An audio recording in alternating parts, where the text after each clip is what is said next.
So that brings us to our last speaker, and I've almost been able to get us back on track for timing. Michael Kitces. So Michael, if you could join me on stage. Absolutely. Good afternoon, Hello.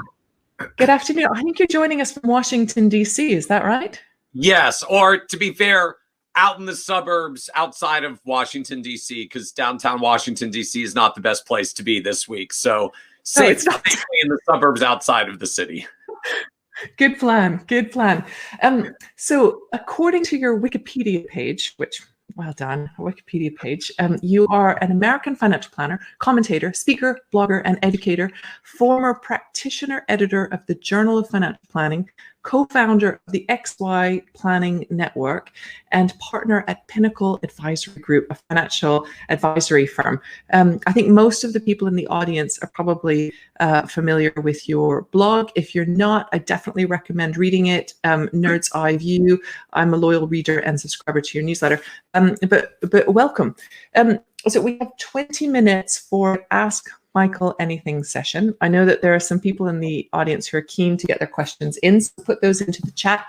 But I'm going to kick things off, if that's okay. Please, absolutely. So today we're talking about advice tech, and my view, and I think we share this view, and I hope we share this view, but my view is that technology should enable financial planners to deliver a better client proposition and allow them to spend more time on the things that make a difference to their clients. And our data show that financial advisors are spending about a quarter of their time with clients, and the majority want to spend more of their time with clients. And I think that tech should be a really good enabler of that. So first, do you agree with my view of what tech should allow financial advisors and financial planning businesses to do? And if so, what are you seeing out there that's helping? You know, what innovations, tech or otherwise, are you seeing that support that shift? So first of all, I would agree with the founding sort of proposition statement, and we see very similar numbers. You know, we've done a time study here on advisors in the U.S. as well, and similarly see something on the order of 20% of time being spent with existing clients, 10 to 15% of time being spent with prospective new clients. So prospecting and business development. Only about a third of an advisor's total time is actually spent with clients or prospects, and the other 2/3 is other stuff, of which actually managing investments was, by our numbers, 11% of the remaining time. And so more than 50% of the remaining time was essentially all the stuff that happens behind the scenes and in making advisory firms happen, the overwhelming majority of which was essentially preparing meetings, preparing for reports, capturing the takeaways from meetings, engaging on the action items that come out of client meetings, and all of that mid and back office work that prevents advisors from spending more time with clients. And to me is really one of the central areas where there's opportunity for advice tech impact in a way that, frankly, I don't think we've seen very much in recent years, because the rise of the, I'll call it the rise of the robo-advisors, put such a focus on the onboarding and front end experience, which, granted, I would love. I'm all for like having a button on my website where people just click it and give me their life savings. That would be lovely. But most pain points for advisors are essentially problems of business process automation in an ongoing basis, not necessarily the I need an onboarding slick front end. And not that I'm, again, not to knock anyone that's making beautiful onboarding and front end tools. I love to see that as well. But the gap to me right now is something that looks a lot more like business process automation than, you know, client engagement tools and front ends. Yeah. And I think that it's really interesting because we shared some highlights from a consumer focus group earlier, and the consumer said, you know, one of the things that we've seen is that there's a lot of people trying to make that client onboarding exercise easier to be able to collect the data more easily. But that's at a point where there's not necessarily a trusted relationship. So it's not only that it's not the thing that you need disrupting because it's not the biggest pain point, but also it's the point in time where it's hardest to deliver that automation. But I'd love to hear, sorry, go ahead.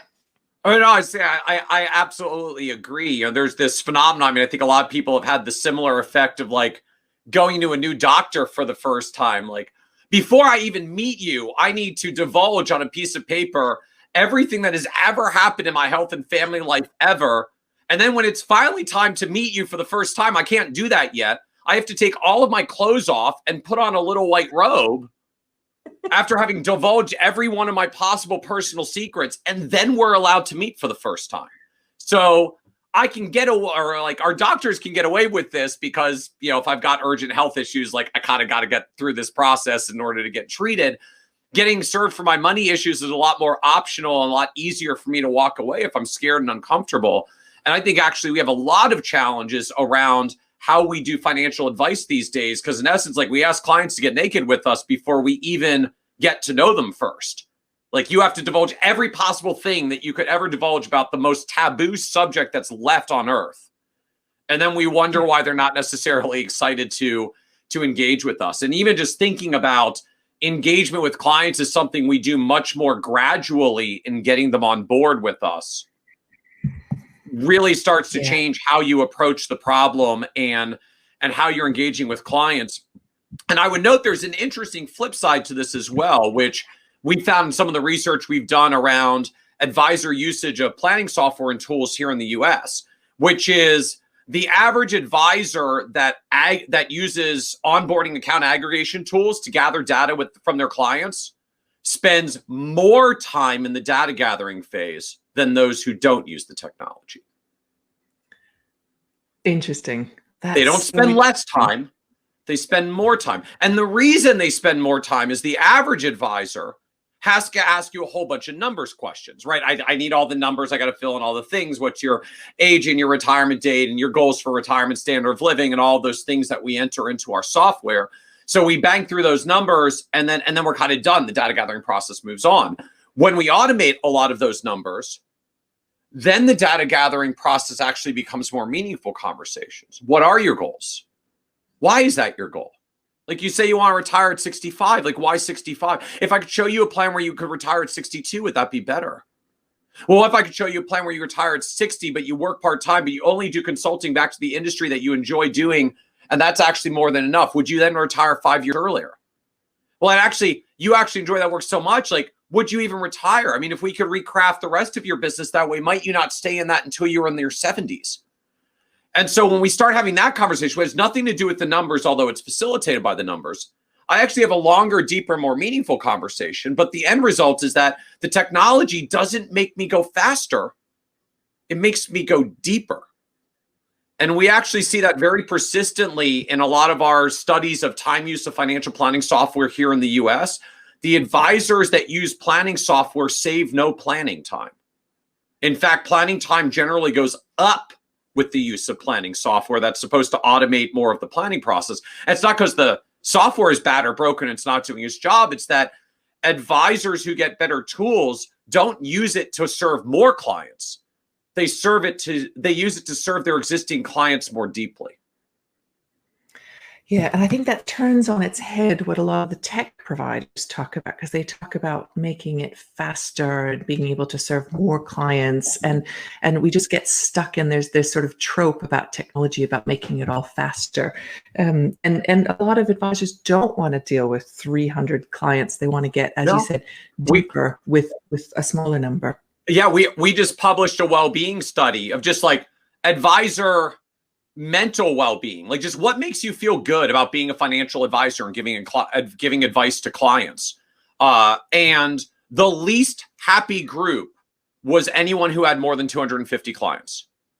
The most negative feelings associated with their job, the fewest positive feelings associated with their job, they had less client satisfaction with 250 clients than 25. It was miserable. Fascinating. Oh, well, look at it. I'll look at it for the UK. Right. And it's very ironic because I know like a lot of large firms now are all focused on if we could just get more technology at scale, we could get our advisor productivity up to 300 clients per advisor, 400 clients per advisor. It looks great on a spreadsheet. But as the advisor, really, like just you feel like a cog in a wheel. There's about 2,000 working hours in a year. At best, maybe the technology gets us, half of that in real client-facing time. So I got 1,000 hours. So I'm serving 300 or 400 clients. It's 2 to 2.5 hours per year for each of hundreds of clients. You will have no idea who they are. You will have no relationship with them. You will have no ability to keep who's who straight, because our brains literally actually can't keep that many names and faces straight in our head. There's a physiological limit known as Dunbar's number. And it becomes incredibly unhappy to fulfill this kind of vision that I know a lot of large firms are using their tech to build towards. Again, it's not that I'm negative on tech, but when you think about how could we use this technology to go deeper with a higher priced value proposition instead of how do we use it to scale up a low price proposition? You start building in a different direction. You start optimizing in different ways. And when you just get down to what advisors actually enjoy doing and drive their own satisfaction from, you start moving the direction of the thing that your advisors will like doing and not the thing that your good advisors will quit from because they're miserable and want to go somewhere else where they can be deeper with clients and not feel like they're just taking numbers. I've got about 100 questions I want to ask. I have to be fair to our audience. So I'm trying to get back to Alistair Walker's question about who should do this. So I'm just going to read it out. Okay. Alistair Walker asks, who does Michael think should or will build these tools? It seems like we have Advice Tech, which is trying to sell product, and generic business tech, which sells a tool set that you have to adapt to a highly regulated business. What's the secret? So who do you see developing this? And I think it's about it was when you were talking about innovating the back office and the back office processes that Alistair put in that question. So, I'm actually fascinated with how the kind of the advice tech space is evolving in terms of, as Alistair asked, like who's building it, and frankly, sort of the derivative question of who's funding it. Because the challenge I see in the advice space, and I've seen this even in our market in the US, and our market is a huge market. It's incredibly difficult for advice tech firms to get capital because the addressable market of financial advisors is just not nearly as large as the addressable market of our like 300 plus million consumers and 100 plus million households.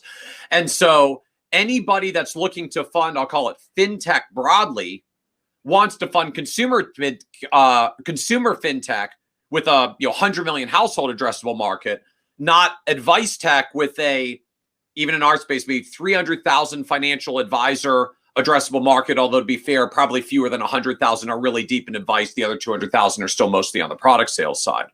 So what we're seeing in practice is a few ways that this is getting built. We do see some of the product distributors that are saying, look, if we can have vertically integrated high quality technology, we can attract advisors to us. And if they're using our tech, they're probably going to use our products as well. I dubbed this a few years ago as calling it advice tech as a distribution channel, right? So if you are a product manufacturer, actually viewing the technology as a distribution channel to get your product to advisors.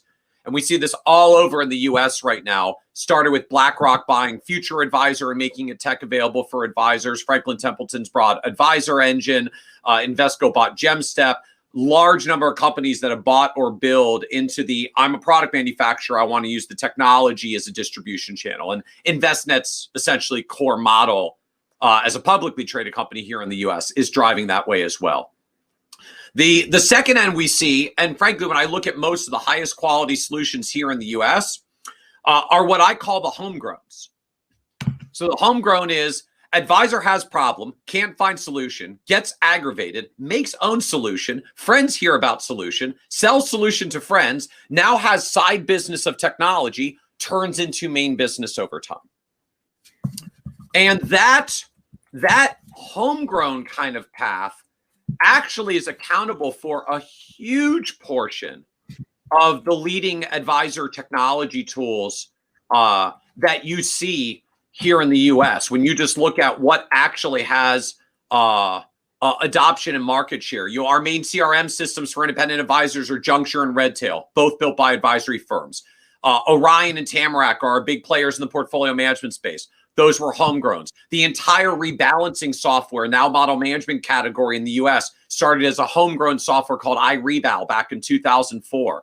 Most of our risk tolerance tools are built around this. I'm a advice tech founder as well for a company called Advice Pay, which facilitates payment processing for financial planning fees. Advisors that charge fees, but not investment management accounts. So there's no account to bill. You need a way to bill clients on a systematized basis. Like we built that because it was coming out of no one does this, so I'm making a solution for our advisors, and then we're now selling it to others and working in enterprises. So I see a homegrown path that's starting to emerge where advisors end out driving and self-funding. If they find something that has product market fit, then some of the PE firms come in to start to help scale them up. And so when I look even here in the US at what is driving the most innovation, where is this coming from? I don't love that this is the answer, but it is what I'm seeing in practice. It's advisors taking it into their own hands to build something for themselves. And if they find something that gains traction, then we can go raise capital and accelerate that growth path.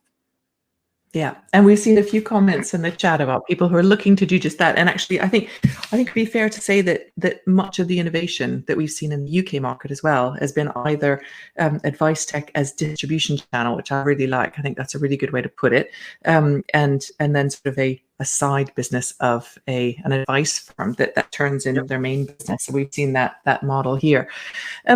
Just your last question, because I'm conscious we only have you for a few more minutes, and I'm sort of not been able to keep up with all of the comments in the chat. So hopefully I'm pulling things together here.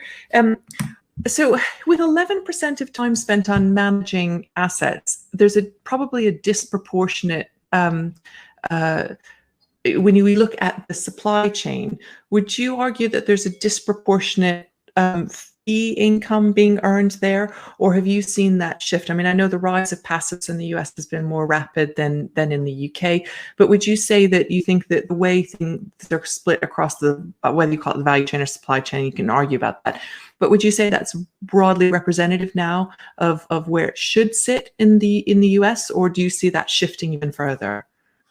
Well, so I see a couple of different factors running at the same time around sort of fee models and what's happening with advisor price in the US. And to put context, I come at this from the perspective, like the XY Planning Network, which you mentioned earlier, we founded that as the first network to pioneer monthly subscription fees as a model, charging financial planning on a monthly subscription basis.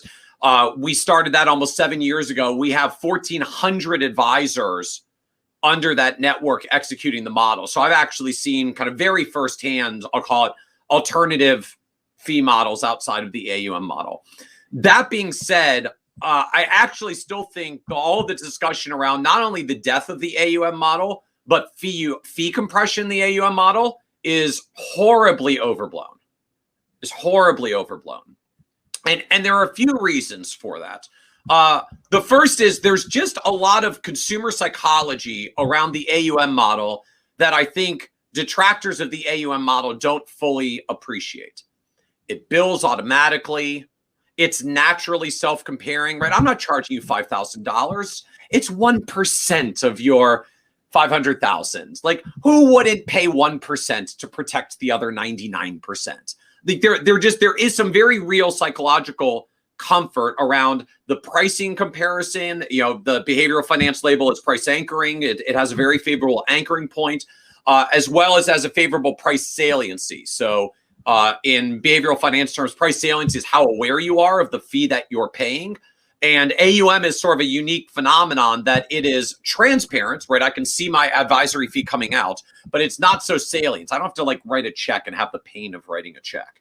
And the fact that it is so effective that way means, first of all, just the consumer psychology is better than most people give it credit for. We don't like to talk about that part, but it's actually very powerful from a consumer psychology end. The second big driver to this is I've seen a lot of discussion that it basically amounts to, you know, look at how fee compression is happening in products. Advisors are next. And what I think a lot of the companies maybe don't realize is it's not as though fee compression is starting in products and drifting down to advisors. Fee compression is happening in products because of advisors. Yes. We're the cause. And the phenomenon that's happening, we see this, you know, I know the US market better than the dynamics in the UK market, although I would expect, particularly since RDR, you're going to see more of this play out as well, as it parallels what's happened in the US. You know, the roots for most of us, particularly in the product and asset management world, is advisors were our distributors, right? Literally, we were they were agents, they were vertically integrated distribution channels. Advisors were our distributors. We paid them to sell our stuff, and we paid them commissions in order to do so. So we talked a lot about the shifts in remuneration from commissions to fees and the regulatory changes that are driving it. The thing that I think most product companies still do not fully appreciate and understand is that when my fee is paid not by the distributor, but by the client, the thing I am obsessed with is retaining my client and making sure my client doesn't fire me and that my client thinks my fees are reasonable. And one of the easiest ways to make my fees look reasonable is to stick it, no offense, to everybody else who is upstream from me and say, my fees aren't so bad. Look how much I saved on products for you, right? That's part of my value proposition is I will make my fees reasonable by squeezing all the product providers upstream and making sure you get the lowest cost product, not just because of the fiduciary regulatory dynamic of an obligation, but at a much simpler level, it keeps me from getting fired. It makes me look good in front of my clients.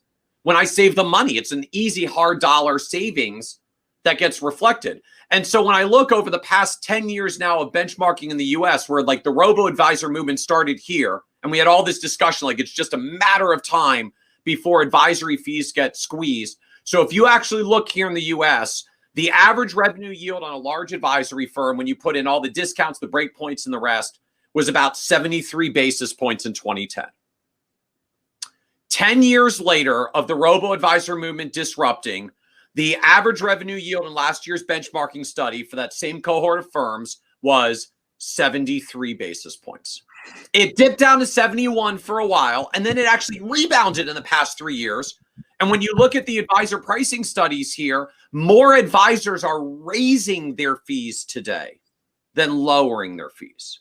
More advisors are raising their fees than lowering their fees. And what's happening is the more we get paid by the clients, the more we're focused on squeezing products, then the more focused we are on adding value and advice. The more we add value and advice, the more we eventually go like, oh my gosh, like I'm not charging enough for all this stuff I'm doing for my clients now. And so the 2010s, we kind of doubled down on value of advice. And now as we're heading into the 2020s, we're actually seeing advice fees on the rise as product fees continue to get pushed down because we're actually causing it. As the advisors, we've essentially gone from your distributor to your gatekeeper, right? We sit on the client side of the table and we gatekeep distribution for them.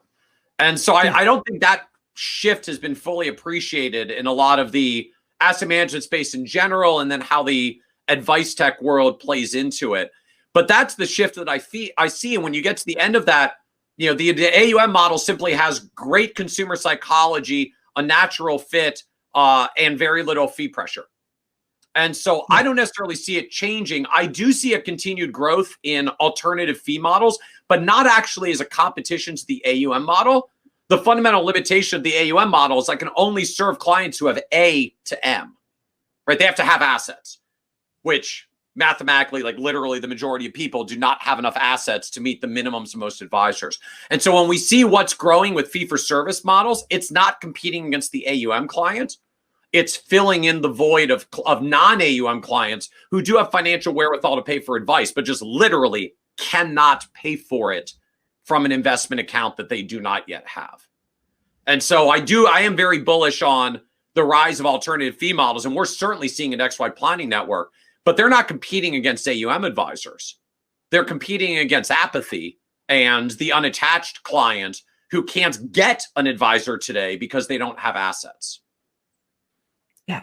One of the biggest changes I think I've seen in my time is this realization among financial advisors, financial planners. And I've been working in the UK in this sector for about 10 years, and before that in the US and Canada. But there's been a real change with a realization that we're not competing against each other. Rarely are you involved in a beauty parade with anybody that you know in your local area. And there's so much room for growth for financial planning. And I 100% agree with what you say. So yeah, no, I think, talking to consumers, when I do, the AUM model works for them. They understand it, they know what they're paying, and they're comfortable with it. The idea of writing a check feels a bit awkward to a lot of people, not everybody. Fantastic. Michael, I'm aware we've gone well over the All good. All had. good. I'm enjoying the conversation. I appreciate the opportunity. Likewise. Thank you so much. Thank you. Absolutely. Thank you.